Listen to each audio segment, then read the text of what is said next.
Hello, it's the pageant nerd here with the second and final part of my top 8 biggest surprise wins at Miss Universe.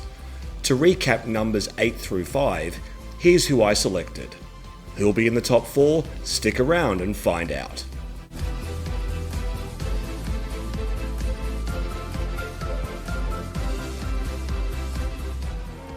Lebanon had competed only sporadically at Miss Universe between 1955 and 1970, with just one semi-final placement prior to Georgina Risk's stunning victory. Miss Lebanon. My name is Georgina Risk and I come from Beirut. Wearing a very daring ensemble for the evening gown competition, she swept all before her. The first runner-up is Miss Australia. Miss Lebanon is Miss Universe. By beating Miss Australia for the crown, Risk became the first Middle Eastern woman to win Miss Universe. I was thinking to be between the 12, that's all, and then between the 5, and after Miss Universe, it was really unbelievable. It was Miss Australia who won the title the following year in Puerto Rico, but due to the ongoing Middle East conflict, Risk was forbidden to attend and crown her successor. In 1979, Risk's first husband was killed while she was 6 months pregnant with their first child. She subsequently remarried, had 2 more children, and has served as a judge in the Miss Lebanon competition.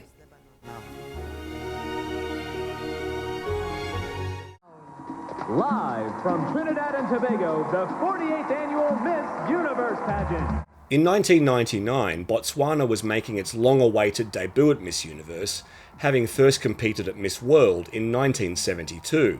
And say hi to Miss Botswana.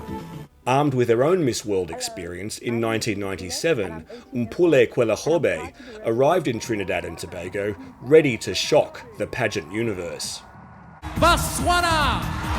Botswana's Mpule Kwelahobe, our very first delegate from Botswana. In a lively and colourful pageant, in which a record half of the top 10 were women of colour, Kwelahobe stood out with her intelligence and youthful exuberance. I'd like to be remembered as a pioneer for young women. I was also only one girl in my class in electronics. And I think I want to be remembered as a pioneer in the sense that I paved way for young women both in my country and throughout the world. And with the pageant rocked by the controversial disqualification of Miss GUAM after it was discovered she was pregnant, Kwelahobe doubly gave one of the most memorable answers and then winning reactions in Miss Universe history. If Miss Universe were to become pregnant during her reign, should she be allowed to continue as Miss Universe? Personally, I think Miss Universe is a symbol of a woman as well. She's celebrating her femininity, and I believe that, thank you, and I believe that if she should fall pregnant, it will not in any way interrupt her duties. I believe that as a woman, she should celebrate her femininity. Thank you. Philippines, the 1999 Miss Universe, Botswana! A disbelieving Botswanan delegation celebrated, and for the first time ever, black women had won consecutive Miss Universe crowns. More history on that subject coming up next. Kwelahobe, the first black African Miss Universe, went back to study after her reign and is now an acclaimed human health rights activist, especially in the areas of reproductive education and HIV/AIDS. Focus was looking at agricultural development and how that sector could... The first finalist for the title of Miss Universe 1995 is Miss Trinidad Tobago, Arlene Peterkin. Trinidad and Tobago enjoyed a hot streak between 1995 and 2006, with 7 placements, including Wendy Fitzwilliam's title in 1998, preceding Botswana's Mpule Kwelahobe, as you just saw. How do you like Miss Trinidad Tobago? But Janelle Commission's win in 1977 came out of nowhere. Trinidad and Tobago didn't place once in its first 6 attempts before, and the next 16 afterwards. The first runner-up is Miss Austria. Miss Trinidad Tobago is Miss Universe. Congratulations, Janelle. And not only was it the Caribbean nation's premier Miss Universe title, it was the historic first ever by a woman of colour.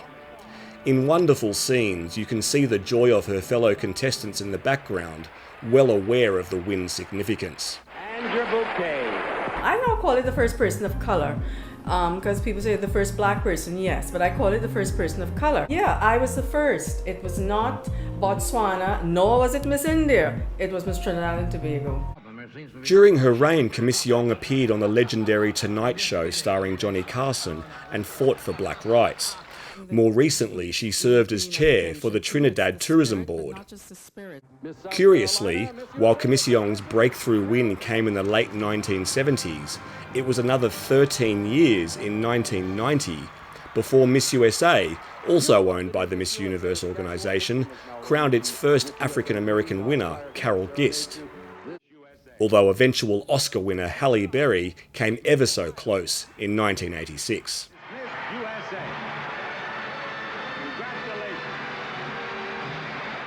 Before I reveal my number one pick, just a heads up, it is not Venezuela's win in 2009 to achieve the historic back-to-back.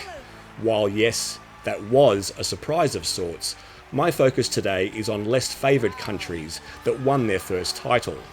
And Venezuela thoroughly deserves its label as a Miss Universe powerhouse. Okay, here we go. Okay, ladies, join us just down here. Certainly unexpected in a whole different way, the surprise in this crowning was that it didn't happen until 118 days after the pageant was held in Puerto Rico, in a move that rocked the pageant world to its core. Now one of you is about to become Miss Universe. The other will be the first runner-up. Both are important roles. If Miss Universe is unable to complete her reign for any reason, the first runner-up will become Miss Universe. The first runner-up is Panama. Miss Universe 2002 is Russia. In the first and so far only time a Miss Universe has been dethroned, Oxana Fedorova of Russia was deemed to be severely underperforming in her title holder duties, including failure to turn up at events.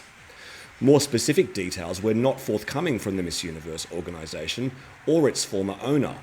You may recognise this guy.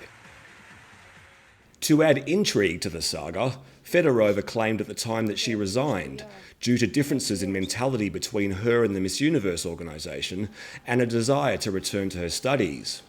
You also couldn't blame her if her duties included being interviewed by shock jock Howard Stern and asked on air whether she'd sell her body for pantyhose. True story. I'd show you right here, but frankly it's too gross. Nowhere have I felt like a foreigner, so I am proud to say that I feel like a citizen of the world. Justine Pasek of Panama had performed wonderfully in San Juan and had returned to her regular life as a professional model after finishing as first runner-up. Arriving in New York seemingly for a meeting about performing duties as the first runner-up, she was in fact told of the actual situation in the back of a limousine coming from the airport. It may or may not have been this limousine. It was the most shocking moment of my life, because usually the girls find out they're going to be Miss Universe on stage, and I did on the back of a limo, so I was speechless for hours, but very happy. By coincidence, the 2003 pageant was scheduled to be held in Panama even before the dethronement, allowing their first Miss Universe to hand over her title on home soil after her shortened 8.5-month reign. Justine Pasek has been a long-time champion of HIV/AIDS causes, among other global health issues. She's now married with 2 children. Fedorova, meanwhile, also went on to become a mother, a singer, actress, fashion designer, and TV presenter, popping up in the 2012 Eurovision Song Contest to deliver the Russian results. Which of these Miss Universe titles was the most surprising to you? Did I leave any out? Leave your comments below, as well as suggestions for future clips. If you like this video, please give it a thumbs up, and if you haven't already, I'd be most grateful if you subscribe to my channel. Thanks for watching. Bye for now, from the Pageant Nerd.